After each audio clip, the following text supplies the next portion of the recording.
20 mistakes जो मैंने अपने 20s में करी और मैं नहीं चाहता कि आप भी वो रिपीट करो। अब भाई मैंने अपनी टीनेज में जो गलतियां करी थी और उससे जो लेसन्स मिले थे वो मैंने आपको क्लियरली बताए थे टीनेज मिस्टेक्स वाली वीडियो में। लेकिन क्योंकि एनीवे मैक्सिमम ऑडियंस 20 इयर्स या उससे ऊपर की है और साथ में मेरी भी 20s बहुत जल्दी खत्म हो जाएंगे, तो उससे पहले मैं आपकी पूरी हेल्प करना चाहता हूँ कि आप अपने 20s बेस्ट तरीके से निकाल पाओ। देखो आप भी कुछ गलतियां तो करोगे, लेकिन एटलीस्ट वो गलतियां तो मत करो जो मैंने कर चुका हूँ। तो what's up bro, welcome back to be your best India का कूलेस्ट सेल्फ इंप्रूवमेंट चैनल, जहां मैं सैन कालरा वीकली 2 वीडियोस डालता हूं fashion, skin care, personality and self improvement पे। तो चलो भाई शुरू करें। बट भाई आप में से जो भी न्यू है वो ये सोच रहा होगा कि भाई इस बीकेएल की सुने क्यों हम, क्योंकि आजकल के इंटरनेट और सोशल मीडिया के जो पूरा एनवायरनमेंट है उसमें बात तो यही है ना कि सिस्टम ही यही है कि कोई भी ब्रोक लौंडा जिसने लाइफ में कुछ उखाड़ने के नाम पे सिर्फ 100 kg के बेंच प्रेस मारे हैं और ना पैसे कमा रहा है, ना कुछ इंपैक्टफुल या मीनिंगफुल कर रहा है लाइफ में, ना कोई बंदी ढंग से पटा रहा है, वो आके किसी को भी इंटरनेट पे कुछ भी बोल सकता है। तो मैं बस अपने उस प्यारे भाई को बताना चाहता हूँ ब्रीफली अपनी जर्नी। अगर आप ऑलरेडी सब्सक्राइब्ड हो तो आप ये पार्ट स्किप कर सकते हो, क्योंकि नहीं तो आपको रिपेटिटिव लगेगा, थोड़ा शो ऑफ भी लग सकता है, जो कि मेरा मोटिव बिल्कुल भी नहीं है। तो भाई मेरे 20s में मैंने अपनी बीटेक कंप्लीट करी आईआईटी दिल्ली से। फिर उसके बाद एक मैनेजमेंट कंसल्टेंसी में मेरी जॉब लगी, which is one of the best jobs जो होती है। फिर वहां से मैंने कॉर्पोरेट एनवायरनमेंट छोड़ के करियर रिस्क ली और मैं गया एक स्टार्टअप में, वो भी मीडिया स्टार्टअप में। फिर वो भी 2 साल करने के बाद मैंने बिल्कुल ही नौकरी छोड़ दी विदाउट अ क्लू कि मैं लाइफ में क्या करूंगा, और उसके बाद कुछ ही महीने में एक हाईली प्रॉफिटेबल बिजनेस खड़ा कर दिया। लेकिन उसके बाद भी मेरी भूख खत्म नहीं हुई, तो एक क्लोथिंग ब्रांड भी बना दिया जो कि इस टाइम पे India one of the most famous brands है। तो चलो ये तो आप कहोगे बस प्रोफेशनली सक्सेस की तो बात कर रहे हैं, तो उसके अलावा मैं आपको बता दूं कि मैं घर पे रहता हूं माँ बाप के साथ, घर के लिए भी प्रोवाइड करता हूं, मतलब अपना पार्ट देता हूं। साथ में पापा को गाड़ी दिलवा दी, मम्मी के लिए घर पे लिफ्ट लगवा दी, और हर शाम को 5 बजे उनके साथ चाय भी पीने जाता हूं। लेकिन अब कुछ लोग कहेंगे कि भाई फैमिली वैमिली से हमें उतना लेना देना नहीं है, तो हमारे लिए तो ये कुछ भी नहीं है, तू प्रोफेशनली के अलावा ये बता तेरा नेटवर्क कैसा है। तो मेरे दोस्त भी one of the most successful people है, plus I am also an investor in multiple companies, तो उसकी वजह से मेरा network in the professional sphere also इतना बड़ा और अच्छा हो चुका है, बेस्ट फाउंडर्स ऑफ इंडिया का। एंड ये सब सुन के कहोगे भाई ये तो बस हसल एफर्ट टॉक्सिक हसल कर रहा है तू, ये वो मेंटल हेल्थ का क्या हो ये सब। तो भाई मैं सोलो ट्रैवल करता हूँ, वो भी यूरोप में। स्वीडन चला गया मैं, पिछले 2-3 साल की बात है। स्वीडन चला गया 1 महीने के लिए, स्पेन चला गया 1 महीने के लिए, ऑस्ट्रिया चला गया ऑलमोस्ट 1 महीने के लिए, यहाँ तक कि मम्मी पापा की पहली यूरो ट्रिप भी करवा दी। बट एनीवे मेरा पर्पस भाइयों की हेल्प करना है, मेरा पर्पस शो ऑफ करना नहीं है। हाथ जोड़ के बोल रहा हूँ कि ये बिल्कुल भी शो ऑफ नहीं था। प्लस मुझे अपनी बारे में पॉजिटिव बातें यहाँ पे सोशल मीडिया पे करके थोड़ी सी क्रिंज उल्टी आ रही है। तो अब मैं अपनी गलतियां बताना शुरू करता हूँ, और ये वो गलतियां जो काश मैं अपने 20-year-old सैन कालरा को जाके बता पाता कि भाई मत कर, मतलब किसी तरीके से बता पाता बस। उसमें सबसे पहली वाली गलती तो मेरी सबसे बड़ी गलती है, मतलब इससे बड़ी गलती शायद मैंने लाइफ में कभी नहीं करी। अब देखो रिग्रेट नहीं रखता मैं उस चीज़ का, सिर्फ इसलिए कि भाई जहाँ पे अभी हूँ वो भी बढ़िया है, तो क्यों दुखी होना रिग्रेट करके, वो उस रीज़न से मैं रिग्रेट नहीं रखता। बट अगर ये गलती मैंने नहीं करी होती तो भाई कहाँ होता भाई, क्या मतलब शानदार लाइफ हो चुकी होती। ये गलती ये है कि मैंने अपनी लाइफ में रिस्क बहुत लेट लिया है। एंड ऑनेस्टली ये सिर्फ एक बार की बात नहीं है, मैंने लाइफ में जब भी रिस्क लिया है ना वो बहुत ही लेट लिया है, बहुत ही डर डर के लिया है। मैंने अब पहले से ही अब थोड़ा सा इंप्रूव हुआ, बट पहले से मैं बहुत डरपोक इंसान रहा हूँ, ठीक है। मेरे बचपन में मुझे डरना ही सिखाया गया है। अब मैं यहाँ पर अपने माँ बाप को ब्लेम नहीं कर रहा भाई, वो भी एक तरीके की कंडीशनिंग से आए हैं, तो उनकी गलती नहीं है इस चीज़ में। बट दिक्कत सिर्फ ये है कि मेरी एनवायरनमेंट हमेशा ऐसी रखी गई है कि मुझे डर डर के ही जीना है, तो उसकी वजह से ना मैं बहुत लेट अपनी लाइफ में सारे डिसीजंस लिए। फॉर एग्जांपल मैं जब अपनी पहली जॉब में था, मुझे वहाँ पे 2 साल शायद नहीं रुकना चाहिए था, मुझे वहाँ पे 6 महीने पहले ही निकल लेना चाहिए था, 1.5 साल रुकना चाहिए था मैक्सिमम। सिर्फ इसलिए कि मैं डरता था कि अब क्या करूँ। मैं 1000 टाइप के ग्राफ चार्ट बना के अपनी मम्मी से डिस्कस करता था कि मम्मा ऐसे कर लूँगा वैसे कर लूँगा। मेरी मम्मी हमेशा मुझे सेफ ऑप्शन लेने के लिए बोलती थी, और मेरी फटी रहती थी बिल्कुल, मेरे अंदर हिम्मत ही नहीं थी कि मैं खुद से कुछ स्टेप ले पाऊँ। और उसके बाद जब मैंने नौकरी छोड़ दी, जब दूसरी नौकरी में गया अपनी मीडिया कंपनी वाली, वहाँ पे भी 1 साल बाद मुझे निकल ही जाना चाहिए था, क्योंकि मेरे को अंदर से फीलिंग आ गई थी कि ये जगह मेरे लिए नहीं है। और मैंने पहले भी डिस्कस किया हुआ है कि वो जगह में क्या क्या दिक्कतें थी जो मुझे फील हुई। तो वहाँ से भी निकलते निकलते मेरे को 1 साल मैंने सिर्फ सोचने में निकाल दिया। एक पूरा साल, इतना डरपोक फट्टू इंसान था मैं। और जब वहां से भी निकला, और वो भी ऐसे नहीं निकला कि मेरे दिमाग में कोई प्लान था, which is the right way to quit your job, कि तुम्हारे दिमाग में कोई प्लान होना चाहिए। ये तो बहुत ही बड़ी गलती करी थी मैंने कि मैं जब वहां से निकला, मैं बस ऐसे ही छोड़ दी नौकरी क्योंकि मेरे से हो ही नहीं रहा था। अब वहाँ पे मेरे पास और कोई ऑप्शन भी नहीं था क्योंकि मैं बहुत ज़्यादा दुखी हो गया था वहाँ पे उस एनवायरनमेंट में, उस तरीके की लाइफ जी के मैं। और मतलब बिल्कुल मैं आपको बता नहीं सकता कि ऐसे बेड पे लेटा रहता था तो मेरे से हाथ भी नहीं हिलता था, मैं इतना दुखी हो चुका था, इतना मेरी बॉडी का एक एक सेल डिप्रेस हो चुका था। अब उस सिनेरियो में मैंने छोड़ दी कि भाई अगर ये कंटिन्यू करा तो मैं खत्म हूँ भाई, तो पता नहीं मैं क्या ही कर लूँगा अपने आप को। मैं वो वर्ड नहीं बोल सकता यहाँ पे, डिमोनेटाइज हो जाऊँगा एक्चुअली, मतलब स्ट्राइक ही आ जाएगी मतलब। एनीवे तो उस टाइम पे मैंने इसलिए छोड़ दी। उसके बाद धीरे धीरे मुझे रियलाइज़ हुआ कि मुझे क्या पसंद है। तब मुझे पता लगा भाई साहब यूट्यूब वीडियो बनाने में जो मेरे दिल को सुकून मिलता है ना, मैं रेडी हूँ। तब मुझे ऑनेस्टली ये लगता था कि मैं मजाक नहीं कर रहा, मैंने जब क्विट करी थी मुझे ये लगता था कि मैं अगर यूट्यूब से 35,000 40,000 भी अगर कमा सकता हूँ तो दैट इज ग्रेट। मतलब मैं जिंदगी भर यही लाइफ जीना चाहता हूँ क्योंकि ऑब्वियसली ब्रो तुम अगर कुछ अपनी पसंद का कर रहे हो ना, तुम पैसे के बारे में उतना नहीं सोचते। लेकिन यहीं पे अगर मैंने अपनी नौकरी जब सोचा था तब छोड़ दी होती, एक साल पहले अगर मैंने 2021 जुलाई में अपना रेजिग्नेशन डालने की जगह 2020 जुलाई में अपना रेजिग्नेशन डाला होता तो कोविड टाइम पे मैं कंटेंट शुरू करता। और अगर मैं कोविड टाइम पे कंटेंट शुरू करता तो आपको पता है जो लोगों ने कोविड के टाइम पे कंटेंट क्रिएशन शुरू करा था वो कहाँ है। तो आप देख चुके हो वो यूट्यूबर्स, आप देख चुके हो वो Instagrammers. But that being said यहाँ पे ये भी पॉइंट आता है कि क्या पता मैं उतने कम प्रेशर में छोड़ देता और बिल्कुल डिप्रेशन की हालत में नहीं छोड़ता तो शायद मेरे अंदर की आग ही नहीं जलती कंटेंट बनाने की, ये भी बोला जा सकता है। बट मैं तो आपको बता रहा हूँ कि एक गलती तो डेफिनेटली ये थी कि मैं बहुत डरपोक था और मेरे से वो बिजनेस रिस्क लिया ही नहीं जा रहा था। और मैं सिर्फ ये सोचता रहता था कि व्हाट इफ, क्या भाई क्या पता सब बर्बाद हो जाए, क्या पता मेरे सारे पैसे मतलब खत्म हो जाए, क्या पता लोग मेरे को इज्जत ना दें, क्या पता मम्मी पापा मुझे घर से बाहर निकाल दें, क्या पता ये नेगेटिव, क्या पता वो नेगेटिव। मैंने ये ही नहीं सोचा भाई क्या पता सब बढ़िया चल जाए, क्या पता मैं क्रेजी जगहों पे ट्रैवल करने का मौका मुझे मिल रहा हूँ, क्या पता मैं बेस्ट जगहों पे खा पी रहा हूँ, क्या पता मुझे अपना ब्रांड शुरू करने को मिल जाए, क्या पता मैं दूसरे ब्रांड्स में इन्वेस्टर, एंजल इन्वेस्टर बन जाऊं। भाई ये तो वर्ड ही नहीं सोचा था मैंने कभी। तो मेरी रिक्वेस्ट सिर्फ मेरे 20s वाले भाइयों से सिर्फ इतनी है, घंटा फर्क नहीं पड़ता bro, please go for it. क्योंकि भाई फेलियर का जो दुख है ना वो आपको सिर्फ दिन में फील होगा, लेकिन रिग्रेट का दुख आपको रात को सोने नहीं देगा। क्योंकि आपको ना ये नहीं समझ आ रहा है कि time as a resource is infinite times more valuable than money as a resource. And आजकल के जमाने में मनी लॉस से तो डरना भी नहीं चाहिए यार, आप कोई भी स्किल सीख के कभी भी वापस मनी कमा सकते हो। और लोग क्या कहेंगे वाली चीज से डरने वाली चीज तो देखो, लोग तो कहेंगे ही।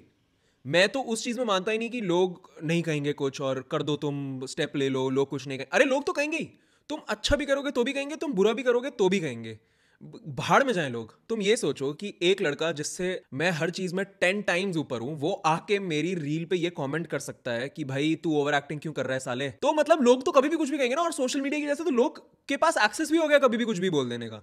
अब मुझे कोई फर्क थोड़ी ना पड़ रहा है उसके कमेंट से।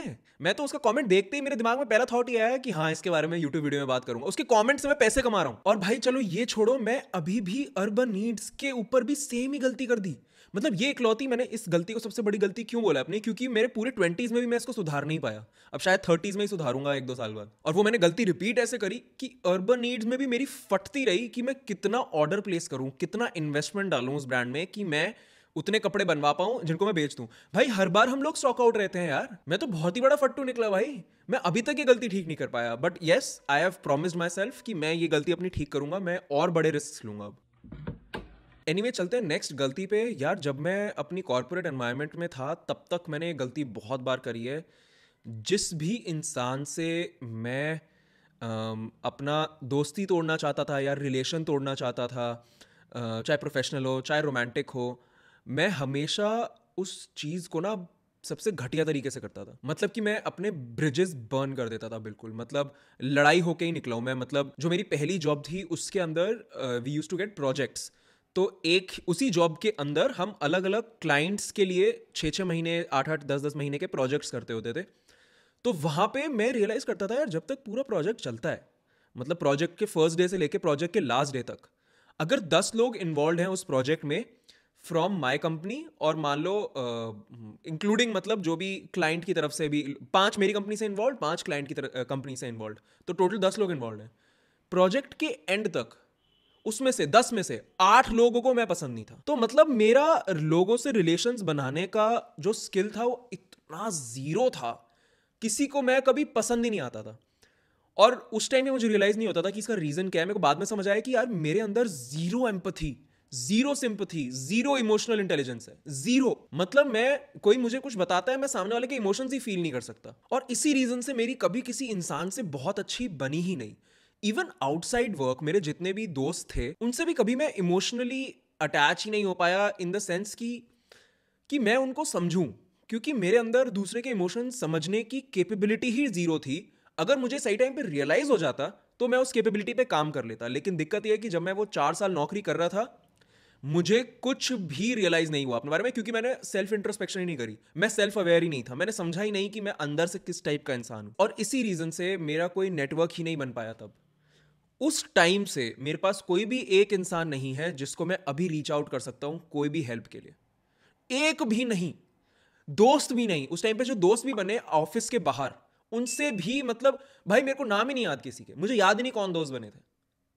तो इतना गंदा ईक्यू नहीं होना चाहिए किसी भी 20s वाले इंसान का। मुझे पता है कि स्टार्टिंग में बहुत जवानी का खून होता है लड़कों में, और हमें लगता है कि भाई अबे क्या फर्क पड़ता है, जिसको आना है आए, दोस्त बने नहीं तो जाए। ऐसा नहीं होता bro. Networking is an active thing, ये आपको एक्टिवली करना पड़ता है। लेकिन फिर जब भी मैंने गलती कर दी अपनी जॉब में, उसके बाद जॉब छोड़ने के बाद जब मैं थोड़ा सा सेल्फ अवेयरनेस पे काम किया, अपने खुद की मेंटालिटी पे काम किया, तब मेरे को रियलाइज हुआ इसका रीजन ये था कि मैं दूसरों के इमोशंस इसलिए नहीं समझ पाता था क्योंकि मैं अपने इमोशंस नहीं समझता था। और जो इंसान अपने इमोशन नहीं समझ सकता वो तो दुनिया में किसी के भी इमोशन नहीं समझ सकता भाई। फिर मैंने सबसे पहले अपने इमोशन समझना शुरू करे, अपने आप के ऊपर काम करना शुरू किया, इस चीज़ के बारे में पढ़ाई करी। ऐसा नहीं बैठे बैठे नहीं समझ आएंगी चीज़ें, इस चीज़ के बारे में पढ़ना पड़ता है, बुक्स पढ़नी पड़ती है। मैंने बुक्स नहीं पढ़ी, मैंने ऑनलाइन रिसोर्सेज पढ़े बस, बट उन चीज़ों से मुझे काफ़ी कुछ समझ आया अपने बारे में। और फिर अब मैं लोगों के बारे में समझ पाता हूँ। अब जब मैं लोगों से बात करता हूँ, जब मेरा मन होता है कि मैं इससे अच्छे से बात करूँ, तब वो इंसान मेरे से कनेक्ट करता है, फिर वो इंसान मेरे को याद रखता है। और अब मेरा नेटवर्क बहुत अच्छा हो चुका है। बट मैं आपको ये क्लियरली बताना चाहता हूं कि अपनी ईगो की वजह से किसी से ब्रिजेस बर्न करने की जरूरत नहीं है। अगर आपका मैनेजर आपको बहुत परेशान करता है तो भी निकलते हुए उस कंपनी से जब आप क्विट कर रहे हो या फिर वो प्रोजेक्ट छोड़ रहे हो, तब अपने मैनेजर से लड़के आके अपनी ईगो सेटिस्फाई करके आपको लाइफ में कुछ भी नहीं मिलेगा, बल्कि आगे के लिए आप प्रॉब्लम्स ही क्रिएट कर रहे हो। जो आपको लगता है ना कि मेरे को तो सेटिस्फैक्शन मिलना चाहिए ना, मैं अपनी मन की शांति के लिए उसको गालियां सुना के आऊंगा, आपको मन की शांति फील होगी उस टाइम पे, लेकिन कुछ टाइम बाद आपको रियलाइज होगा कि आपने गलत किया। और गलत से आते हैं नेक्स्ट मिस्टेक पे। मैंने आपको मेरी टीनेज मिस्टेक्स वाली वीडियो में बताया था कि मैंने कॉलेज में सिगरेट बहुत स्मोक करी थी, बट उसके तब मैंने कॉलेज में ही वो चेन स्मोकिंग करी थी, उसके बाद चेन स्मोकिंग नहीं करी मैंने। बट उसके बाद कई बार ऑफिस में ऐसा होता था कि ऑफिस वाले लोगों के साथ नेटवर्क करने के लिए, इवन व्हेन आई वाज 23 24, मैं जाता था उनके साथ, स्मोक करता था, कभी कभी वो फेकिंग माउथ फैग कर लेता था। और उस टाइम पे मुझे ऐसा लगता था कि यही इकलौता तरीका है ऑफिस वालों से, मैनेजर से अच्छे से बना के रखने का। बट ऑब्वियसली मैंने रेगुलर नहीं करी, बहुत ऑन ऑफ वाली चीज़ थी। जब भी ऐसा लगता था कि अभी रिलेशन बनाने हैं किसी से, तब उसके साथ जाके कर लिया। फिर जब कोविड आ गया तब तो कोई ऑफिस ही नहीं जा रहा था, तो तब तो ऑब्वियसली बिल्कुल ही छोड़ दी। उसके बाद तो मैंने नौकरी ही छोड़ दी, तो उसके बाद तो ज़रूरत ही नहीं थी किसी के साथ सोशली ये चीज़ करने की, तो वो प्रॉब्लम तो सॉल्व हो गई। बट उसके बाद आई एक बहुत बड़ी प्रॉब्लम, जो कि एक जेंजी एपिडेमिक है एक तरीके से। मतलब आप दिल्ली में बाहर निकलोगे भाई, एक बच्चा ऐसा नहीं दिखेगा, मतलब एक 20s वाला ऐसा नहीं दिखेगा, इवन टीनेजर भी ऐसा नहीं दिखेगा, लड़का हो लड़की हो कुछ ही हो, उसके हाथ में आपको वेप जरूर दिखेगा। तो मैंने भी 2022 में क्योंकि एकदम ट्रेंड चल रहा था और तब ज़्यादा पता नहीं था वेप के बारे में, तो मैंने भी एक खरीदा। मुझे लगा कि मैं 1-2 हफ्ते करूँगा, अच्छा लगा तो ठीक है भाई, 1-2 हफ्ते एंजॉय हो गए, बाकी ये ख़त्म तो हो ही जाएगा, फिर फेंक देंगे, उसके बाद तो नहीं करूँगा। मैंने 2 हफ्ते करा, वो चलता रहा। फिर मैंने एक और लिया, फिर वो पूरे महीने करा, मुझे तो बहुत ही मज़े आने लग गए। फिर उसके बाद मैं 2 महीने किया, फिर उसके बाद 3 महीने किया। वो तीसरे महीने में जब मेरे को रियलाइज़ हुआ कि मैं रोज़ कितना कितना वेप कर रहा हूँ, इवन दो लोग कहते हैं कि सिगरेट से कम डेंजरस है, लेकिन एटलीस्ट सिगरेट में लोग ये तो करते हैं कि अपने घर के नीचे या ऑफिस के नीचे जाते हैं, फिर एक पनवाड़ी पे जाते हैं, फिर स्मोक करते हैं। या चलो अगर वो अपने घर पे भी रखते हो तो एटलीस्ट बालकनी में तो जाते हैं, अपने कमरे में तो कोई नहीं फूकता भाई। काम करते करते मैं ऐसे ऐसे वेप कर रहा था, वेप किया काम किया, वेप किया काम किया पूरा दिन। और फिर तीसरे महीने में ना मेरे को सर में दर्द होना शुरू हो गया, मेरा पेट खराब हो गया, क्योंकि इतना वो गंदा जो उसमें फ्लेवर होता है वो अंदर जा रहा था। अब यहाँ पे आई एम ऑल्सो प्रीटी श्योर कि जितना बाकी लोग या आपके दोस्त वगैरह करते होंगे मैं उतना नहीं कर रहा था, बट यार इवन थोड़ा सा भी करना मेरे को ना एडिक्शन से बहुत घिन आती है कि मैं किसी चीज़ से एडिक्टेड नहीं होना चाहिए। ये चीज़ कैसे मुझे रूल कर रही है, मैं इस चीज़ को अपने जूते के नीचे रखूंगा ना, तो मेरे को तो वो वाली भी मॉरल प्रॉब्लम भी होती है। बट एनीवे तीसरे महीने में जब मुझे रियलाइज हुआ कि ब्रो ये तो बहुत ही गंदी चीज़ है, तब मैंने जान जान के सारे नेगेटिव आर्टिकल्स पढ़ लिए ऑनलाइन वेब के बारे में। मेरे दिमाग में डर बैठ गया, सबकॉन्शियस लेवल पे फीड हो गया। ये बहुत इंपॉर्टेंट तरीका बता रहा हूँ किसी भी एडिक्शन से निकलने का। सबकॉन्शियस लेवल पे फीड हो गया कि ये गंदी ही चीज़ है साइंटिफिकली, एंड साइंटिफिकली कोई गंदी चीज़ होना मतलब साइंस बेस्ड कोई चीज़ होना मेरे लिए प्रिंसिपली बहुत मैटर करती है। मैं साइंस का पुजारी हूँ। मतलब मैं मेरे को साइंस पे ही ट्रस्ट करता हूँ मैं, तो साइंस से रिलेटेड कोई भी चीज़ मेरे दिमाग में ज़रूर रहती है, एंड इसी रीज़न से सबकॉन्शियस लेवल पे फीड हुआ पड़ा था, तो मैंने फिर छोड़ दिया उसके बाद। अब का ऐसा सीन है कि अगर मैं 2 हफ्ते में एक बार या महीने में एक बार कहीं पार्टी पे जा रहा हूँ, वहाँ पे अगर किसी दोस्त के पास है तो मैं ज़्यादा से ज़्यादा 1-2 पफ ले लूँगा देखने के लिए, मैं ऐसी मतलब socially, and that is it. Next एक बहुत इंपॉर्टेंट मिस्टेक वो ये है कि मैं 25 की एज के बाद मुझे ऑनेस्टली एक्टिवली सर्च करना चाहिए था एक रिलेशनशिप। मुझे इतना पैसिवली नहीं लेना चाहिए था उस चीज़ को। आपने मेरे इंस्टाग्राम पे रिसेंटली देखा होगा कि मैं बोल रहा हूँ कि I am looking for a high value girl. उसका मतलब ये नहीं है कि मैं घर बैठा बैठा बस सोचता रहता हूँ कि कोई हाई वैल्यू गर्ल आके मेरे से खुद बात करेगी, अरे ऐसे नहीं होता है। तो अब मैं एक्टिवली उस चीज़ में एफर्ट्स देता हूँ, लेकिन मुझे ऑनेस्टली अपनी एक गलती लगती है कि 25 ईयर्स का जब मैं हो चुका था, जब मेरा प्री फ्रंटल कॉर्टेक्स अच्छे से बन चुका था, जब मेरे को समझ आ गया था कि भाई अब क्या क्या करना है, एटलीस्ट उस टाइम पे तो मुझे लगता ही था कि मुझे उस मीडिया कंपनी में ही जॉब करनी है, तो तब मैंने क्यों नहीं एक्टिव एफर्ट शुरू करे। And in any case 25 is a good age जिसके बाद तुम ये भी चाहे प्रोफेशनली तुम एकदम क्रेजी नहीं हुए पड़े, एकदम सक्सेसफुल नहीं हुए पड़े, लेकिन तब भी तुम ये चीज साइड बाय साइड कर सकते हो, तुम अब बच्चे नहीं हो। वैसे अगर आप 25 से नीचे की एज के हो तो आप नेक्स्ट पॉइंट पे जा सकते हो, वो बहुत इंपॉर्टेंट पॉइंट है। बट मेरे 25 से ऊपर वाले ब्रोज नीचे कमेंट जरूर करना कि आप इस चीज में एक्टिव हो या इनएक्टिव हो, मतलब आप पैसिवली बस सोच रहे हो कि कुछ चमत्कार हो जाएगा। You really have to be on dating apps और meet friends of friends, and everything has to be with the intention कि भाई डेट करना है। अब ये लौंडा लपाटापंती नहीं करनी है, अब ये कैजुअल रिलेशनशिप्स नहीं करने हैं, अब चाहिए एक अच्छी रिलेशनशिप, एक स्टेबल रिलेशनशिप। क्योंकि जब हम लोग 32-33 के हो जाएंगे तब तो हमें खुद ऐसा लगेगा ना कि भाई अब शादी तो करनी करनी है। तो उस टाइम पे मैं एटलीस्ट अपने लिए तो ये नहीं चाहता कि मेरे को बहुत इनऑर्गेनिकली कोई ढूंढना पड़ रहा है, फिर उसके साथ एडजस्ट करना शुरू करना पड़ रहा है। मैं वो चीज़ें इतनी लेट नहीं करना चाहता अपनी लाइफ में।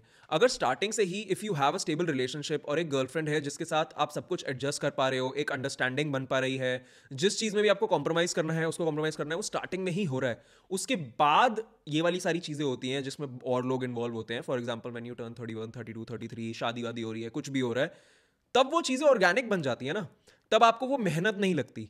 तो मैं बस इतना कह रहा हूँ, आगे की जो मेहनत है उसको स्प्रेड आउट करके जल्दी शुरू कर दोगे तो वो आसान लगेगी। एनीवे चलते हैं नेक्स्ट गलती पे। और मेरे को अभी रियलाइज हो रहा है कि मेरी जो ये गलतियां ये इतनी यूनिक हैं, इतनी अजीब लगेंगी आपको अब जितनी भी गलतियां आ रही है। आपने ये गलतियां कहीं और नहीं सुनी होंगी क्योंकि और कोई ये गलतियां कर नहीं रहा होता। मैंने वो वाली गलतियां नहीं करी जो मैं ऑलरेडी बुक्स में पढ़ चुका था ऑथर्स की, या फिर कोई सक्सेसफुल इंसान के वीडियोस देख चुका था, पॉडकास्ट देख चुका था। वो सारी गलतियां मैंने उनकी गलतियां सुन के ही अवॉइड कर दी ना। तभी तो आपके वीडियो देख रहे हो, ताकि आप मेरी वाली भी गलतियां अवॉइड कर लो। तो मतलब आपको उसी रीजन से लगेगा कि ये गलतियां कितनी अजीब है। क्योंकि नेक्स्ट गलती जो मैंने करी वो ये है कि मैंने रात के 2 बजे के बाद मस्ती ढूंढने की गलती करी। देखो सिंपल सी बात है, रात को पहले ये रूल होता था कि रात को 12 बजे के बाद कुछ भी अच्छा नहीं होता। रात को 12 बजे के बाद अगर आपके दिमाग में क्वेश्चन आ रहा है कि मुझे ये करना चाहिए, वो करना चाहिए, फिर घर जाके सो जाना चाहिए, उसका आंसर हमेशा घर जाके सो जाना चाहिए होता है, ठीक है, हमेशा। लेकिन अभी का ऐसा सीन है कि अब ऐसी दुनिया बन चुकी है कि वो जो 12 बजे वाला सिस्टम था वो अब 2 बजे पे शिफ्ट हो चुका है, 2 AM। अब मेरा मानना है कि 2 बजे के बाद कुछ भी अच्छा नहीं होता, लेकिन उसके लिए मैं निकलता भी घर से लेट हूं अगर मेरे को रात को मस्ती मारनी होती है। तो यहाँ पे कवि कहना चाहते हैं कि रात को समझ लो, मैं अगर अपने घर से 11:30 बजे निकला हूँ दोस्तों से मिलने के लिए, मस्ती मारने के लिए, चाहे वो क्लबिंग करना हो, चाहे वो कहीं पे खाना पीना हो, चाहे वो गेड़ी वाले तो दोस्त खैर है नहीं मेरे, वो चीज़ मेरे को गिडी वाले दोस्त मेरे कभी बन नहीं पाए क्योंकि मेरे को वो अपनी लाइफ से स्किप करना पड़ा. That is one thing I had to sacrifice to become successful. But anyway अभी मैं क्लबिंग वगैरह जाता हूँ या फिर रात को कुछ भी मस्ती का सीन हो ना, वो 12 बजे से लेके 2 बजे तक इंटरेस्टिंग होता है कहीं पे भी. शायद आपके शहर में अगर चीज़ें जल्दी बंद होती हैं तो शायद वो चीज़ 11 से 1 होगी या फिर 10 से 12 होगी. होती वो 2 घंटे की विंडो है. 2 घंटे की ही वो विंडो होती है जिसमें मजे होते हैं. उसके अलावा कुछ मजे नहीं होते. अगर आपको 2 बजे के बाद भी मजे करने हैं तो या तो आपको इतनी ज्यादा अल्कोहल पीनी पड़ेगी कि आपकी बॉडी खराब हो जाए. एंड ऑब्वियसली अल्कोहल पीना टू द लेवल कि आपकी बॉडी खराब हो, आपको कोई भी मेडिकल दिक्कत हो, मैं कभी रिकमेंड नहीं कर सकता. मैं खुद नहीं करता, मैं नहीं चाहता आप करो. आप करते हो तो आप चूती हो. बट मेरी बात एकदम मानो भाई, अगर आप कहीं पार्टी वार्टी पे भी हो, आप मजे कर चुके हो, आपने थोड़ी सी अल्कोहल भी पी ली, 1-2 ड्रिंक्स, उसके बाद आपको मजे भी आ गए, आप नाच भी लिए, और अब 2 बजे उस पार्टी से, हाउस पार्टी या फिर क्लब या जो भी जगह है बार, वहां से निकल के आप ये सोचते हो कि भाई अब दोस्तों के साथ कि अब क्या करें, और मस्ती चाहिए हमें, तो और मस्ती चाहिए, हमारे गांव में और मस्ती डाल दो, हम इसीलिए तो बाहर निकले. अरे अगर आपको और मस्ती चाहिए तो आप ये सोचते हो कि चलो दूसरे क्लब ना जाएं. अगर एक तो पहली बात तो दूसरे क्लब जाके वहां पे फिर से बोर हो गए क्योंकि आपकी उतर चुकी होगी, और आप क्योंकि सिर्फ अल्कोहल के भरोसे नाच रहे थे तो आपको और अल्कोहल चाहिए होगी और आप अपनी बॉडी खराब कर लोगे. अगर आप बिना अल्कोहल के भी नाच पाते हो जैसे मैं नाच पाता हूं, तो भी आपको दूसरे क्लब जाने तक आपकी एक्साइटमेंट डेड हो चुकी होगी. कोई फायदा नहीं हुआ दूसरे क्लब जाने का. अगर आप नाचने गाने के बाद कहीं खाना खाने भी गए हो या फिर आप कभी क्लब गए नहीं थे, आप तो बस भाई के साथ बाहर निकल के, दोस्तों के साथ बाहर निकल के मोमोज खाने गए थे, अब सोया चाप खा रहे हो, अब चाय पी रहे हो, अब ये करो, तो उसके बाद नेक्स्ट जगह जब जाओगे आप ये सोचो आप फालतू का अपना कैलोरी इनटेक बढ़ा रहे हो और रात को सारे अनहेल्दी खाने मिलते हैं, तो आप गंदी कैलोरीज भी ले रहे हो, तो आपका नुकसान ही नुकसान है 2 बजे के बाद. प्लस यहाँ पे एक प्रो टिप और दे दूं, अगर आप दोस्तों के साथ गए हुए हो ना, उनको बिना बताए निकल लिया करो जब आपका मन करता है. शुरू में गालियां देंगे, उसके बाद कोई गालियां नहीं देता क्योंकि सब मान लेते हैं ये तो ऐसा ही है, फिर सब एक्सेप्ट कर लेते हैं. डरो मत, कोई दोस्ती नहीं तोड़ेगा आपसे. मैं हमेशा से यही करता हूं. मेरे दोस्तों को नफरत है मेरी इस एक्टिविटी से, लेकिन मैं तो यही कंटिन्यू करूंगा. मेरा ऐसे दोस्त नाच रहे होते हैं, मैं बीच में से बोर हो जाता हूं, पीछे खिसकता हूं, अपनी कैब बुक करता हूं और गायब हो जाता हूं बैटमैन की तरह भाई. क्योंकि भाई मेरे को मेरी मेंटल हेल्थ सबसे ज्यादा इंपॉर्टेंट है. और यही है मेरी अगली गलती कि मैंने अपनी 20s के इनिशियल पार्ट में अपनी मेंटल हेल्थ बिल्कुल इग्नोर कर दी. मुझे उस टाइम पे ऐसा लगता था कि अगर मैं फिजिकली स्ट्रांग हूं और बहुत ज्यादा हार्ड वर्किंग हूं तो भाई सब ठीक है ना. मतलब मेंटल हेल्थ क्या होती है, जब दुख हो तो एक्स्ट्रा काम कर लो. लेकिन मेरे को बहुत ज्यादा लेट समझ आया कि अंदर से स्ट्रांग रहना शायद ज्यादा इंपॉर्टेंट है. और तब मैंने शुरू करी पॉजिटिव सेल्फ टॉक. मतलब मैंने खुद को समझाना शुरू किया कि you can do it even if you don't succeed in business. अगर तू बिजनेस में फेल भी हो जाता है, लुक एट कितनी सारी चीज़ें हैं जिसके लिए तू खुश हो सकता है. मम्मी पापा बहन दोस्त, तो दुखी होने की ज़रूरत नहीं है. तू जिम जा सकता है, बॉडी बना सकता है, इतनी सारी चीज़ें हैं जिसकी वजह से तू खुश हो सकता है. ऑब्वियसली मैं ये नहीं कह रहा कि बस हल्की फुल्की बॉडी बना के मम्मी पापा के साथ हाँ ही करके एक चौधू सी लो वैल्यू गर्लफ्रेंड बना के तुम लाइफ में खुश हो जाओ चंद पैसे कमा के. नहीं, मैं ये नहीं कह रहा. मैं कह रहा हूं कि तुम्हें दुखी होने की जरूरत नहीं है. प्लस यहीं पे मेरी सेल्फ अवेयरनेस की भी जर्नी शुरू हुई जब मेरे को समझ आया कि ब्रो मैं कौन हूं, मैं क्या फील करता हूं, कौन सी चीजें मुझे क्या फील करवाती हैं. उसी से समझ आता है ना कि यार लाइफ में आगे क्या करना चाहिए, चाहे वो बिजनेस हो, चाहे वो नौकरी हो, चाहे वो रिलेशनशिप्स हो, चाहे वो कुछ भी हो. जब तक तुम खुद के साथ अकेले बैठ के बात नहीं करोगे ना, तुम्हें कुछ समझ नहीं आएगा. इस चीज़ के लिए मैंने बहुत इंपॉर्टेंट चीज़ें शुरू करी थी इस चीज़ को फिक्स करने के लिए, और बहुत प्लान्ड चीज़ें थी, बहुत स्ट्रेटेजिकली करी थी मैंने, और I am really proud of my self for doing this. सुबह जल्दी उठना, टाइम से उठने के, क्योंकि तब कोई शोर नहीं मचा रहा होता. जिम जाना टाइम से, जिम के अंदर किसी से बात नहीं करनी. मेरे को कोई जिम पार्टनर नहीं चाहिए. मैं सिर्फ अपने आप से बातें करते करते वर्कआउट करता हूँ. उसके बाद मैं पहले का जो मेरा जब मैंने काम किया था अपनी मेंटल हेल्थ पे काम करने का, तब 2021 में मैं जिम से आने के बाद बुक पढ़ता था आधा पौना घंटा आराम से बैठ के, क्योंकि तब कोई बिजनेस कुछ था नहीं मेरे पास. तब तो बुक पढ़ के मुझे समझना था कि बिजनेस सेटअप कैसे करूं. एंड उसके बाद रात को मैं 1 घंटा लेता था जिसमें मैं स्किन केयर करता था, टीवी देखता था, अकेला बैठ के अपने रूम को लॉक करके. वो जो अकेले रहने के 3-4 घंटे है ना ब्रो, वो इतने इंपॉर्टेंट है. और मेरे रूटीन्स ओवर द ईयर्स जितने भी चेंज हो जाए, एक चीज जो बिल्कुल भी चेंज नहीं होती वो है मेरा वो टाइम जब मैं अपने आप के साथ अकेले बैठता हूँ और मैं समझता हूँ कि मैं अपने आप से पूछता हूँ कि भाई तू क्या फील कर रहा है, क्या करना चाहता है. अभी जो तू फील कर रहा है उसको और स्ट्रक्चर कर, ऐसा क्यों फील कर रहा है, तो मैं अपने आप का थेरेपिस्ट बन जाता हूँ। एंड आई थिंक मैंने अपने किसी कंटेंट में पहले भी ये बताया हुआ है कि इस साल के स्टार्टिंग में मेरे को बर्नआउट हो गया था, मेरे को थोड़े से पैनिक अटैक्स आने शुरू हो गए थे, क्योंकि मैंने कुछ ज़्यादा ही वो अर्बन नीड्स तब नया नया शुरू किया था, तब सेटअप करना बहुत मुश्किल हो रहा था, मुझे समझ नहीं आ रहा था भाई ये सब चीज़ें चलती कैसे हैं, क्योंकि बाकी बिजनेसेस स्लो ग्रो कर सकते हैं, मेरे तो सामान बनाने से पहले इतनी डिमांड रेडी थी कि मैं जीरो से शुरू नहीं कर सकता था भाई, तो मेरे लिए तो बहुत ही मुश्किल हो गया था यार। तो उस टाइम पे मैंने थेरेपी भी शुरू करी थी जिसने बहुत ज़्यादा हेल्प किया था, विच ऑल्सो रिमाइंड्स मी, मैं इस पर एक अलग से वीडियो भी बना दूंगा कि थेरेपी कैसे लेनी चाहिए, क्यों लेनी चाहिए, क्योंकि बहुत लोगों को अभी भी 99.99% लोगों को अभी भी लगता है कि थेरेपी लेना तो बहुत गलत बात है, किसी को बता नहीं सकते, ये सब मैं आपको क्लियर एक अलग से वीडियो में बता दूंगा। लेकिन एनीवे रियलाइजिंग कि सेल्फ केयर एक्सटर्नली ही नहीं इंटरनली भी बहुत इंपॉर्टेंट है। मैंने लास्ट कुछ महीनों में अपने रूटीन में कुछ टूल्स ऐड किए हैं जो मुझे काम और सेंटर्ड फील करने में हेल्प करते हैं। जैसे मैंने आपको मेरे डेली रूटीन वाले वीडियो में कैमोमाइल टी का भी बताया था, एंड अभी कुछ वीक से मैं अश्वगंधा पे भी रिसर्च कर रहा था जो कि स्ट्रेस रिड्यूस करने में, फोकस इंप्रूव करने में हेल्प करता है, एंड इस पे साइंटिफिक स्टडीज भी प्रूव हो चुकी हैं, और साइंस तो मुझे, और इसीलिए अपने रिलैक्सेशन, बेटर स्लीप और इनर सेल्फ को वेलबींग देने के लिए मैंने लेना स्टार्ट कर दिया अश्वगंधा। अब जितने भी अवेलेबल ऑप्शंस थे उसमें से आई वांटेड कि मैं natural, pure and effective supplement ही लूं जिसमें बिल्कुल भी कोई फिलर्स या फिर केमिकल्स ना हो। और यहीं पे मेरे एक दोस्त ने रिकमेंड किया था अश्वगंधा AF43 फ्रॉम कोशावेदा। भाई ये बढ़िया नेचुरल सप्लीमेंट है जिसके अंदर प्योर अश्वगंधा है, which is 5 times more potent than regular ashwagandha. Also भाई it doesn't have any side effects, ये इजीली कंज्यूम कर सकता है कोई भी एज ग्रुप, और क्योंकि मम्मी पापा को भी दे सकते हैं तो मैं सोच रहा हूँ मम्मी को स्ट्रेस एंग्जाइटी तो होती है तो बढ़िया, उनको नींद अच्छी आ जाएगी, दे देता हूँ उनको भी। बट एनीवे अगर आप भी अपने मेंटल हेल्थ और रिलैक्सेशन को प्रायोरिटी देना चाहते हो तो कोशावेदा का अश्वगंधा AF43 जरूर ट्राई कर सकते हो। इसका लिंक मैं नीचे डिस्क्रिप्शन में डाल दूंगा, एंड ऑब्वियसली भाई डिस्काउंट कोड भी देगा आपको। एनीवे आते हैं नेक्स्ट मिस्टेक पे, जो कि ये जो मैंने हुडी पहनी हुई है, स्ट्रेंथ हुडी, ये सबसे ज़्यादा लोग पहनते हैं जिम में, और ये भी शायद जिम से रिलेटेड मिस्टेक है। वो ये है कि मैंने अच्छा खासा पार्ट ऑफ अपना 20s निकाल दिया बॉडी डिस्मॉर्फिया में।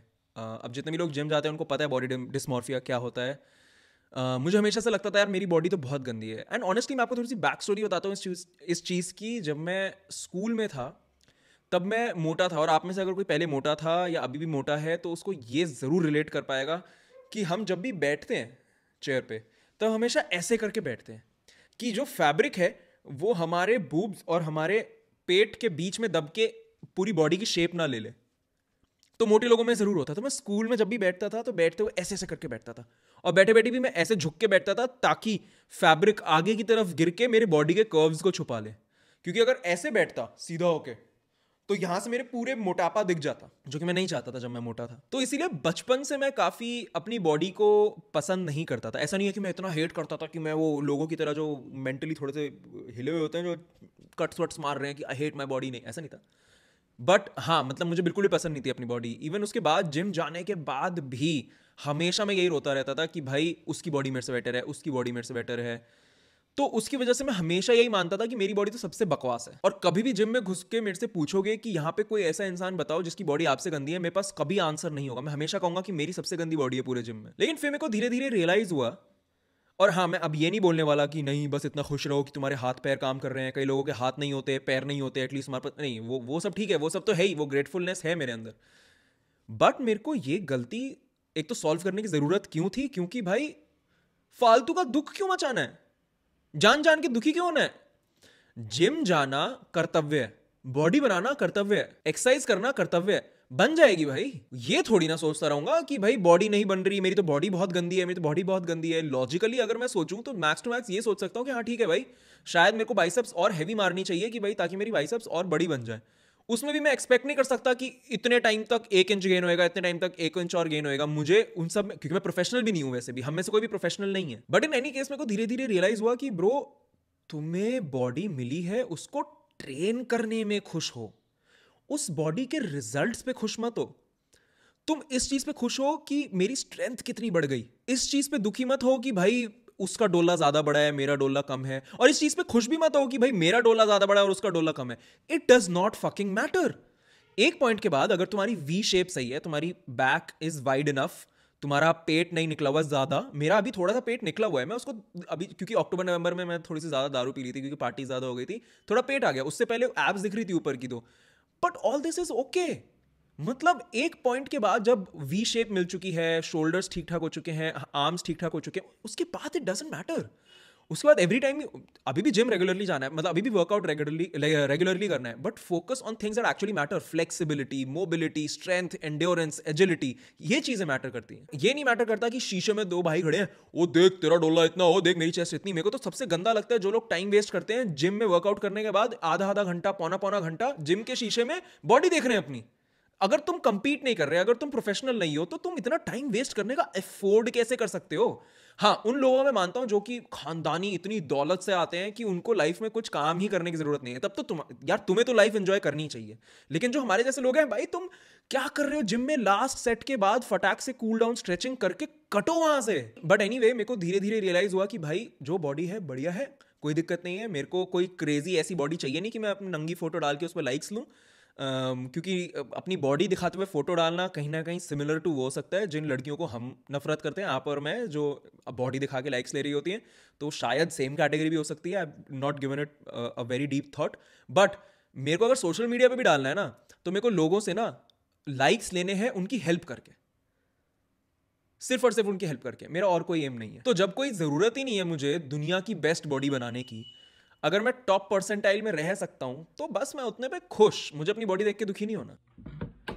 नेक्स्ट जो मैंने गलती करी है वो ये है कि काश मैंने सोलो ट्रैवलिंग और जल्दी शुरू कर दी होती। अब भाई इसकी सीधी सी बात ये है कि मेरे को पर्सनली ट्रैवलिंग बहुत पसंद है। मेरे हिसाब से जब मैं सोलो ट्रैवल करता हूँ तब मेरे दिमाग के पर्दे खुल जाते हैं, मैं शांत हो जाता हूँ, मेरे दुख खत्म हो जाते हैं, मेरे थॉट्स जो इधर उधर से लड़ रहे होते हैं एक दूसरे से वो शांत हो जाते हैं, मैं और ज़्यादा क्रिएटिव बन जाता हूँ। तो ये मेरे साथ हमेशा पॉजिटिव चीज़ें होती हैं ट्रैवलिंग की वजह से। तो इसीलिए मैं बोल रहा हूँ कि काश मैंने जल्दी शुरू कर दी होती तो शायद मैं जल्दी स्टेबल हो चुका होता लाइफ में अपने थॉट्स के लिए, और मैं शायद जल्दी सक्सेस हो जाता। बस ये पूरा शायद पे ही बेस्ड है। और प्लस मुझे ऐसा भी लगता है यार, मतलब मुझे तो लाइफ में मैक्सिमम ट्रैवल करके ही मरना है भाई। मेरा तो एक ही हॉबी है, एक ही शौक है, ट्रैवलिंग। मेरे पास और कोई शौक ही नहीं है। लोगों के शौक होते हैं गिटार, स्पोर्ट्स, लौड़ा लसन, 1000 टाइप के शौक होते हैं। मैं जब ट्रैवल नहीं कर रहा, मैं सिर्फ काम कर रहा हूँ। एक हॉबी है मेरी छोटी सी, क्लबिंग, वो भी आधे पौने घंटे में बोर हो जाता हूँ मैं। लेकिन ट्रैवल है मेरी असली हॉबी, तो मेरे को तो मैक्सिमम करना है। तो मैं बस ये सोच रहा हूँ कि पहले का टाइम आलस करने की जगह मैं ट्रैवल ही कर लेता। हाँ, तब पैसे नहीं होते मेरे पास ज़्यादा ट्रैवल करने के, तो छोटे ट्रैवल कर लेता। मतलब 2,500-3 हज़ार के अंदर मैं किसी पहाड़ पर जाकर तो ट्रैवल कर ही सकता था। तो अगर आप अभी भी सोच रहे हो ना करूँ या ना करूँ, करूँ या ना करूँ, प्लीज़ स्टार्ट सोलो ट्रैवलिंग। आप हमारा सोलो ट्रैवलिंग वाला वीडियो भी देख सकते हो, उसमें आप क्लियरली समझाया हुआ है कि क्यों ज़रूरी है और कैसे करते हैं। नेक्स्ट एक जो गलती मैंने करी, और इंडिया का हर 20-year-old ये गलती ज़रूर करता है, उसको ये लगता है कि वो अपने पेरेंट्स को चेंज कर सकता है। अब इवन दो मैं मानता हूँ कि I am one of those very few people जो अपने पेरेंट्स को एक्चुअली में चेंज कर पाया है, बट स्टिल मैं वो भी चेंज सिर्फ 10% ही कर पाया हूँ। मतलब तुम भूल जाओ कि तुम पेरेंट्स को कोई पाठ पढ़ाओगे, उनको कोई वैल्यू सिखाओगे और वो सीख जाएंगे। ऐसा बिल्कुल भी नहीं है। अब जाके पिछले जब मैं 5 साल से मम्मी को एक स्पेसिफिक चीज़ बोलता रहता हूँ, उनको समझाता रहता हूँ कि स्ट्रेस नहीं लेते, आप अपने मेंटल हेल्थ पे ध्यान दो, ये करो वो करो, तब जाके अब जाके मम्मी ने बोलना शुरू किया है। हाँ, मुझे लगता है थोड़ा थोड़ा तो संचित की बातों का इफेक्ट मेरे दिमाग पे होता है कि मैं और पॉजिटिव फील करती हूँ अपने बारे में, विच इज़ ग्रेट। मतलब मुझे तो लगता है उससे बड़ा सक्सेस मेरे लिए लाइफ में कुछ नहीं हो सकता। बट इन जनरल भाई, तुम जितना टाइम स्पेंड करोगे ना मम्मी पापा को चेंज करने का, उतना टाइम अगर तुम खुद पे काम करके और कुछ फोड़ दोगे ना, तो वो चेंज करने की जरूरत नहीं बचेगी। अब यहाँ पे ना मैं तुम्हें 10 तरीके के पार्ट पढ़ा सकता हूँ, बट मैं तुम्हें सिर्फ एक चीज बोलना चाहता हूँ तुम्हारे माँ बाप के बारे में। भाई वो भी लाइफ पहली बार ही जी रहे हैं, वो भी 20s में थे एक ही बार, वो अभी अपने 50s या 60s में है पहली बार। वो भी एक इंसान है जो अपनी लाइफ पहली बार, वो भी सब कुछ पहली, उनके आसपास भी पहली बार सब कुछ हो रहा है। उनको नहीं समझ आ रहा भाई बहन क्या हो रहा है, मेरा बच्चा सुट्टा क्यों मार रहा है, मेरा बच्चा दारू क्यों पी रहा है, मेरा बच्चा लौंडियाबाजी क्यों कर रहा है, उनको भी नहीं समझ आ रहा। उनकी गांड फट के हाथ में आई पड़ी है, वो सामने से नहीं दिखाते। तुम्हें क्या लगता है जब तुम्हारा बाप तुम्हें मारने आता है, बेल्ट वेल्ट निकालता है, अब तो शायद नहीं होता होगा ये, बट जब तुम छोटे होगे या फिर कुछ हाउस होल्ड में होता भी होगा, जब वो मारने आता है तो अंदर क्या सोच रहा होता है, तूने गलती करी है, चल ठीक है मार देता हूँ, फिर मुझे मारने में तो मजे आते हैं। नहीं, ये नहीं होता, उसके अंदर से गांड फटी पड़ी है भाई। वो ये सोच रहे फक इसने ये गलती कर दी, भाई अब मैं क्या करूं, इसके तो मार्क्स बहुत कम आए, इसकी तो लाइफ खराब हो जाएगी, भाई मुझे नहीं समझ आ रहा मैं क्या करूं, चलो मार ही देता हूं। वो ये होता है। वो मतलब गलत है मारना, आई एग्री, लेकिन भाई उस आदमी को कुछ समझ नहीं आ रहा है। तुम्हारी मम्मी जब तुम पे चिल्लाती है मार्क्स नहीं आ रहे, पढ़ाई नहीं कर, उनको भी कुछ समझ नहीं आ रहा है मैं क्या करूं, बहनचोद मैं क्या बोलूं उसको। उनकी भी फटी पड़ी है। तो तुम बस इसी चीज पे एम्पैथी लाओ कि वो भी पहली बार जी रहे हैं, और इसीलिए उनसे चीजें एक्सपेक्ट करना छोड़ दो। नहीं चेंज होंगे, वो नहीं करेंगे चीजें तुम्हारे हिसाब से। तुम अपने आप पे ध्यान दो, तुम अपने आप को इतना बढ़िया कर लो हर स्फीयर में कि वो तुम्हें कुछ बोल ही ना पाए। मेरी मम्मी मुझे लास्ट ईयर तक रो रो के, आंसू बहा बहा के बोलती थी, बेटा एमबीए कर ले, तेरी लाइफ बर्बाद हो जाएगी, एमबीए कर ले प्लीज, एमबीए कर ले। अब मैंने ऐसी जगह पे पहुंच के उनको दिखा दिया जो कि मैं एमबीए करके भी कभी नहीं पहुंच पाता। जितने मेरे दोस्त एमबीए कर रहे हैं, और मैं नहीं चाहता कि ये वाला पार्ट कहीं भी इंस्टाग्राम पे जाए, क्योंकि इतनी दूर तक यूट्यूब में मेरा कोई दोस्त वीडियो नहीं देख रहा होगा। जितने भी दोस्त मेरे एमबीए कर चुके हैं, चाहे वो आईआईएम से हो, वो इस पॉइंट पे नहीं है जिस पॉइंट पे मैं हूं। तो जब मम्मी को ये दिखा तो उन्होंने बोलना छोड़ दिया। यहां मैंने, अगर मैं बैठ के उनको बोलता रहता, नहीं मम्मा आप समझते नहीं हो, मम्मा मैं एमबीए वालों को बीट करके रहूंगा, मम्मा मैं देखो मेरा ये बिजनेस प्लान है, मम्मा देखो मैं ये करूंगा, देखो मैं वो करूं, अगर मैं उनको बैठ के समझाता ना, तो मेरा सारा टाइम वहीं चला जाता। रोने दो यार। अपने पेरेंट्स को चेंज करने की कोशिश गलती से ही मत करना, उतना टाइम खुद की डेवलपमेंट पे डालो। और डेवलपमेंट से ही आते हैं नेक्स्ट एक बहुत बड़ी गलती पे। मैंने कभी भी अपस्किलिंग पे ध्यान नहीं दिया अपने फर्स्ट हाफ ऑफ 20s में। अब मुझे पता है कि आप कहोगे हो अपस्किलिंग ही नहीं करी मैं तो कर रहा हूं। अरे भाई तू यूट्यूब पे 50 वीडियो देखता है, इंस्टाग्राम पे 50 रील देखता है जो तेरे को बोलती है अपस्किल कर ले, अपस्किल कर ले, ठीक है, तेरे पास वो एडवांटेज है। मेरे पास उस टाइम पे उस टाइम पे ऐसे कोई क्रिएटर्स नहीं थे जो बोलते थे कि भाई अपने आप को स्किल अप कर लो, ये स्किल सीख लो, वो स्किल सीख लो। बहुत ही कम थे, इतना वायरल नहीं होता था वो कंटेंट। तो मेरे को कभी पता ही नहीं चला कि भाई मेरे को स्किल्स बढ़ानी है अपनी, इसलिए मैंने अपनी लाइफ में कोई स्किल ही नहीं बढ़ाई। अगर मुझे पहली जॉब में पता होता कि स्किल बढ़ा के मैं क्या क्या कर सकता हूं, तो मैं शायद भाई कहां ही पहुंच जाता भाई, जॉब में मेरी सैलरी क्या ही हो जाती भाई। बट देखो मैं आपसे झूठ नहीं बोलूंगा, तब भी कुछ ऐसे लोग थे जो कि ऑनलाइन कोर्स करके सीख के स्किल्स वो चीज कर रहे थे। तो ऐसा नहीं है कि वो पॉसिबल नहीं था, बाकी लोग कर रहे थे। और मैं सिर्फ इस चीज को बहाना नहीं बना रहा कि भाई मेरे को रील्स नहीं दिखी स्किल करने वाली तो इसलिए मैंने स्किल नहीं सीखी, मतलब ये नहीं कह रहे, तो बहुत बेवकूफी हो जाएगी। बट तभी तो मैं उसको अपनी गलती कह रहा हूं कि मैंने रियलाइज नहीं किया कि यार स्किल सीख के मैं कितना ऊपर पहुंच सकता हूं। यार मेरे साथ वाले थे, जब हम एक सप्लाई चेन का प्रोजेक्ट कर रहे थे, उन्होंने कोई delta six sigma certification, delta sigma पता नहीं कुछ, तो उन्होंने ऐसी सर्टिफिकेशन करी, एक 6 महीने का कोर्स होता है शायद, वो कर लिया। उसके बाद उनको एक तो प्रमोशन मिल गया, अभी प्रमोशन हुआ था, और कुछ महीने बाद फिर से एक और प्रमोशन मिल गया। इवन तो मेरा भी पहले साल के बाद डबल प्रमोशन हुआ था, बट मेरे उस डबल प्रमोशन के बाद उस जने को उसका भी डबल प्रमोशन हुआ था, उसके बाद उसके 3 महीने बाद एक और प्रमोशन मिल गया उसको। तो मतलब बाकी लोग ये कर रहे थे, मैंने नहीं किया। मुझे रियलाइज नहीं हुआ कि इससे मेरे को फायदा क्या होगा, क्योंकि मैं अपना टाइम स्पेंड करता था चिल मारने में कि भाई नौकरी खत्म हो गई, शाम को अपने काम से वापस आए, अब क्या करेंगे, अब चिल मारेंगे यार, टीवी देखेंगे, नेटफ्लिक्स देखेंगे, खाना खाएंगे, मस्ती मारेंगे, सो जाएंगे सांड की तरह। कुछ करता ही नहीं था मैं। तो उस टाइम पे अगर मैं स्किल सीख लेता तो शायद बहुत ऊपर होता। बट ऐसा भी नहीं है कि आगे जाके मैंने अपनी गलती नहीं रियलाइज करी। हाँ, मतलब मैंने पहले 4 साल तो नहीं करी, अपनी 4 साल जो मैंने नौकरी करी उसमें तो मैंने कुछ खास स्किल अप पे नहीं करी। अभी मैं हंस रहा हूँ बट रोने वाली बात है ये। बट फिर उसके बाद जब फट गई, जब नौकरी नहीं थी मेरे पास, जब खुद का बिजनेस चलाना था, तब तो सारी स्किल खुद ही सीखनी पड़ी भाई, तब तो फटी हालत में सीख ही ली। अब आता हूँ मेरी नेक्स्ट गलती पे। ये पहली वाली गलती से भी थोड़ा सा लिंक्ड है, और वो ये है कि मैं डिसीजन मेकिंग में ना कुछ ज़्यादा ही टाइम लेता हूँ। ये भी एक और गलती है जो मैंने अभी तक उतने अच्छे से फिक्स नहीं करी है। मेरे सामने कोई डिसीजन आता है ना, मैं वही, क्योंकि डरपोक हूँ इसलिए मैं सोचता रहता हूँ कि यार ये करूँ या वो करूँ, नहीं मुझे और डेटा चाहिए समझने के लिए, मुझे और लोगों से बात करनी पड़ेगी कि क्या डिसीजन लूँ, मेरी हेल्प करो, ये करो। और मैं ना बस उसको, और मैं ये बहाना मार देता हूँ कि भाई नहीं, अभी तो मैं अपने दिमाग में स्टोर करके आई स्लीप ऑन इट। अबे स्लीप ऑन इट एक रात के लिए होता है कि एक रात को तुम रात को सो जाओ और सुबह उठ के डिसीजन ले लो। ये नहीं होता एक महीने तक डिसीजन ही नहीं लिया जा रहा भाई, क्योंकि डरपोक हूं, क्योंकि मेरे को डर लगता है कि डिसीजन गलत हो गया तो क्या होगा, क्योंकि बहुत कुछ एट स्टेक हो गया। अब मैं उस पॉइंट पे हूं भी नहीं ना कि what do I have to lose, I have a lot to lose. But तब भी डिसीजन मेकिंग स्लो नहीं होनी चाहिए। एंड हो सकता है कि आप में से काफ़ी लोगों के लिए ये मिस्टेक रिलेटेबल ना हो, क्योंकि तुम ऐसे पोजीशन पे नहीं हो, अभी पॉइंट पे नहीं हो अपनी लाइफ में जहाँ पे तुम्हारे लिए decision making is a big thing. But trust me, जितनी जल्दी इसको बस दिमाग में रख लोगे ना कि आगे जाके कोई डिसीजन तुम्हारे सामने आए तो जल्दी लेना है, तो तुम्हारी बहुत हेल्प होगी। क्योंकि जेफ बीजोस भी, मैंने उनका एक पॉडकास्ट देखा था, जो अमेजॉन के फाउंडर है, उन्होंने यही बताया था कि वो अब उनका काम ही सिर्फ डिसीजन मेकिंग रह गया है। वो पूरे दिन में गिने चुने डिसीजन लेते हैं और उनका दिमाग की पावर सिर्फ वहीं यूज होती है। तो देखो, in general life is decided by what decisions you make, और किसी चीज से डिसाइड नहीं होती। तुम मेहनत कर सकते हो किसी चीज पे, तुम्हारी लाइफ में कुछ नहीं उखड़ेगा, बट तुमने सही डिसीजन ले लिया है सही टाइम पे, उसी से लाइफ में कुछ उखड़ेगा। और डिसीजन का भी ना अल्टीमेटली रिजल्ट ये होता है कि तुम्हें जल्दी डिसीजन लेना है, सही नहीं। हर बार सही डिसीजन नहीं ले पाओगे, उसकी जगह focus on making more good decisions rather than focusing on making one best decision. But इसमें मैं ज़्यादा बात नहीं करूंगा क्योंकि मुझे पता है कि ये अभी के लिए रिलेटेबल होगा ही नहीं मैक्सिमम लोगों के लिए। बट एक चीज़ जो बहुत रिलेटेबल और एक अच्छी सीख लेसन हो सकता है, वो नेक्स्ट मिस्टेक है मेरी, कि मैं हर बार एक एंथुजियास्टिक अपॉर्चुनिस्ट नहीं बन पाता। अब अपॉर्चुनिस्ट का क्या मतलब होता है कि कोई अपॉर्चुनिटी सामने आई तो फटाक से वो अपॉर्चुनिटी पकड़ ली। तो जैसे कि मैंने बहुत सारे ऐसे लोग देखे हैं कि वो अपॉर्चुनिटी ही ऐसे ढूंढते रहते हैं और फट से अपॉर्चुनिटी पकड़ के उस पर खेल जाते हैं और फिर सक्सेसफुल हो जाते हैं। मैं ना थोड़ा सा आलसी भी हूँ और थोड़ा सा डिसीजन मेकिंग भी स्लो है मेरी, आपको पता ही है।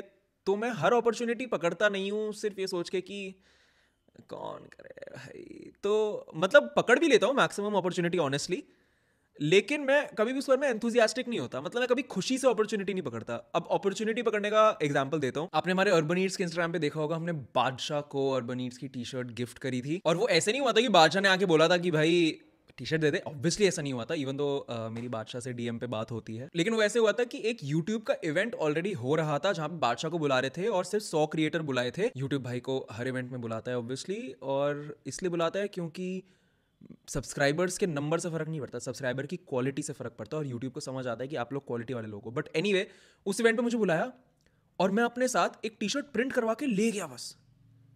और मैंने उसमें जो हमारा सॉलिट्यूड वाला डिजाइन है उसमें बादशाह की एल्बम का नाम लिखवा दिया। मैंने कहा लेके तो जाए, देखें क्या होता है। वहां गया, कुछ भी करके जुगाड़ लगा के बिल्कुल पीछे पढ़ के आगे वाली रो में एकदम बादशाह के सामने वाली सीट पे बैठ गया। और उसके बाद जब वो बादशाह क्वेश्चंस आंसर कर रहा था क्राउड के, तब एकदम से स्टेज पे चढ़ गया। और फिर उसके बाद हटाएंगे थोड़ी ना, फिर तो मैंने दे दी टी शर्ट। फिर उसके बाद बादशाह ने तारीफ भी करी टी शर्ट की। तो भाई इसको कहते हैं अपॉर्चुनिटी का फायदा उठाना। ऐसे ही हम गुजरात के चीफ मिनिस्टर से मिलने गए थे, पूरा उन्होंने हमारे लिए पूरा प्रबंध किया था गरबा एंजॉय करने का। उस टाइम पे भी मैंने उनको एक अर्बन ईट्स की टी शर्ट गिफ्ट करी। कोई ऐसा थोड़ी ना था कि उन्होंने मांगी थी, ऐसा थोड़ी ना था किसी ने अप्रूव करी थी। मैंने अपनी पैंट के अंदर छुपा के अंदर चला गया और कुछ ना कुछ करके बार बार उसको जो वहां पे ऑर्गेनाइजर बंदी खड़ी थी और हम चीफ मिनिस्टर के सामने बैठे हैं, हम 15 या 20 क्रिएटर, वहां पे उसको मैंने ऐसे मेरी एक बार बोलना। और उसके बाद वो लड़की भूपेंद्र भाई पटेल जो चीफ मिनिस्टर है उनको बोल ही रही थी कि ये अप्रिशिएट करते हैं कि आपने हमें यहाँ बुलाया है, इनका एक क्लोथिंग ब्रांड है। इतनी देर में मैं चीफ मिनिस्टर के साइड में खड़ा था टी शर्ट खोल के लेके कि ये लो टी शर्ट। मेरे को अपॉर्चुनिटी का फायदा उठाना था, मैंने उठा लिया। अब नाउ द थिंग इज, मैं हर बार नहीं कर पाता। अगर मैंने 10 मेरे सामने अपॉर्चुनिटी आएंगी, मैं उनमें 2 ही कर पाता हूँ, बाकी 8 में चलो 3-4 और कर लूंगा, टोटल 5 ही कर पाता हूँ, बाकी 5 में ऐसा हो जाता हूँ मैं नहीं करना। तो ये नहीं होना चाहिए।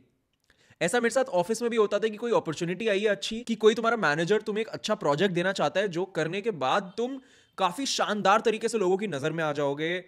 वो वाला प्रोजेक्ट सिर्फ इसलिए छोड़ देना कि यार मैं नहीं, मेरे को ना घर जाकर नेटफ्लिक्स देखना है। तो ये वाली चीजें जो है ना वो बहुत प्रॉब्लमैटिक है।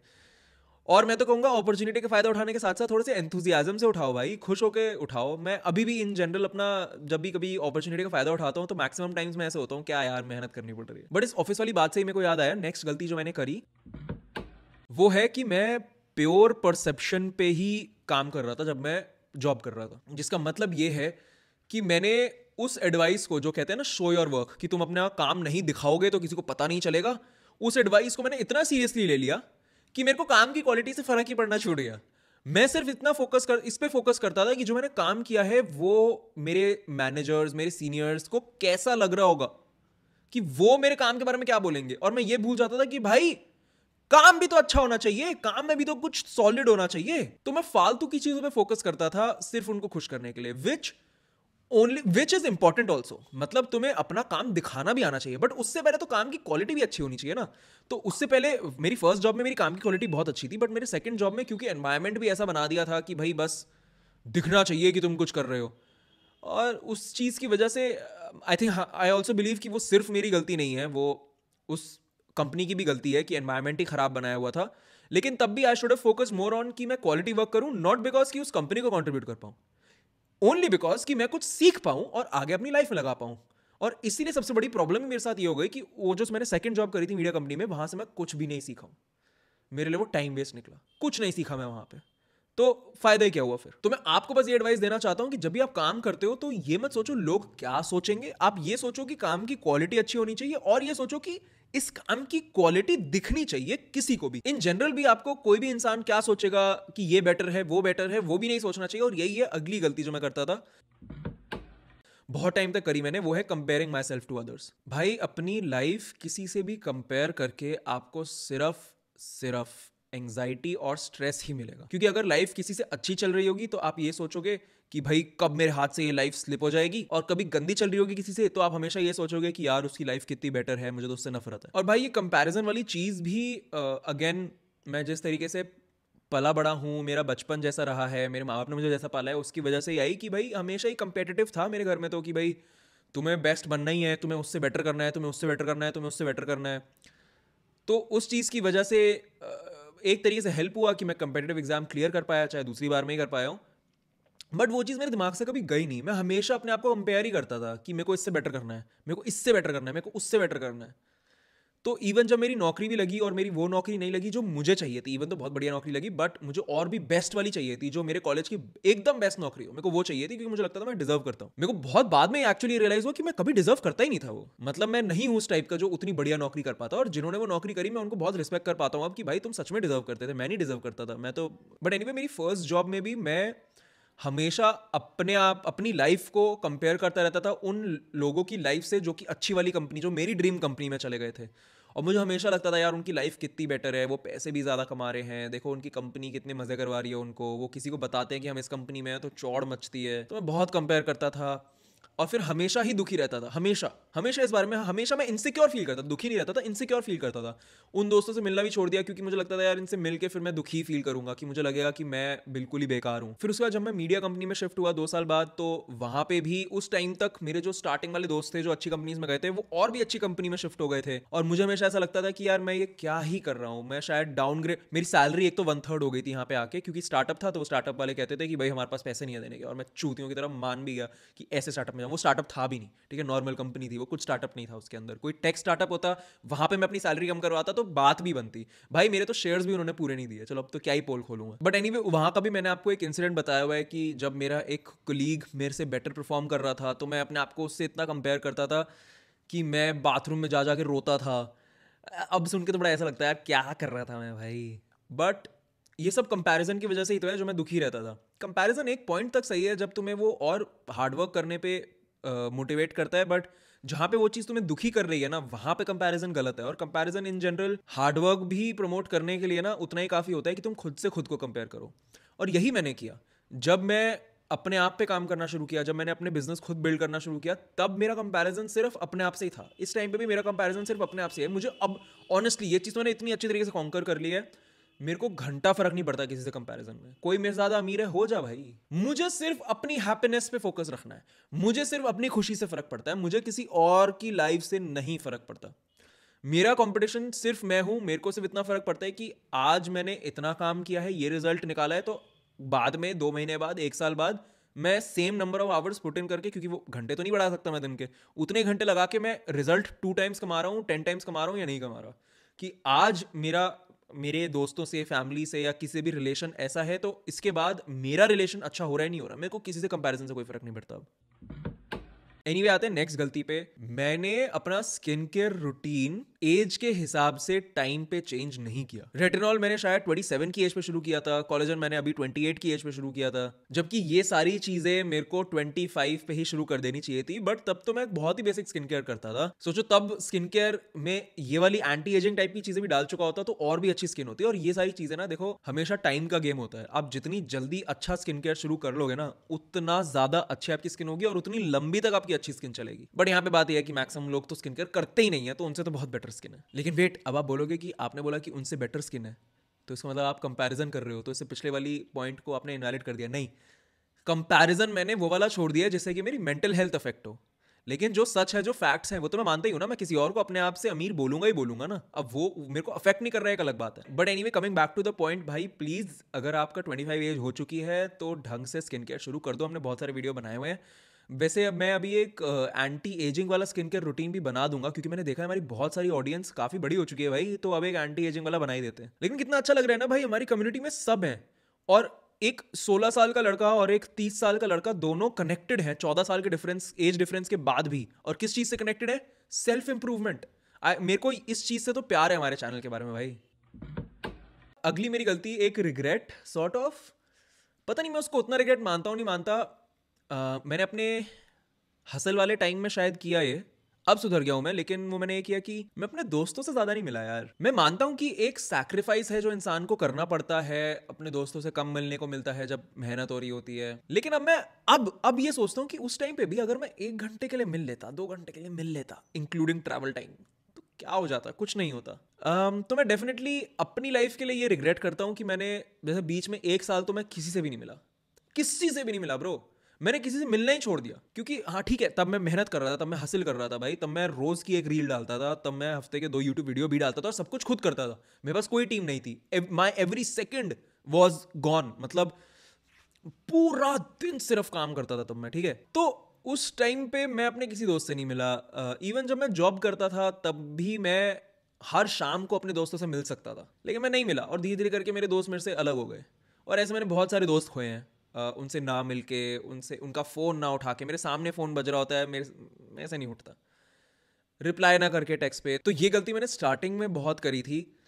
रिसेंटली मेरे को रियलाइज़ हुआ, अब आई डोंट नो कि मैं अब टाइम बना पाया हूँ या एक्चुअल मेरे सामने टाइम आ गया है इसलिए मैं दोस्तों से मिल पा रहा हूँ, लेकिन मैंने इतनी बड़ी प्रायोरिटी बना लिया है पिछले 1.5 साल से दोस्तों से मिलने को। भाई दोस्तों से तो मिलना ही मिलना है मेरे को, चाहे मैं बैठ के अभी मैं रिसेंटली गया था अपने स्कूल के दोस्तों के साथ, ठीक है, इतना बोर हुआ, लेकिन वो करना ज़रूरी है भाई।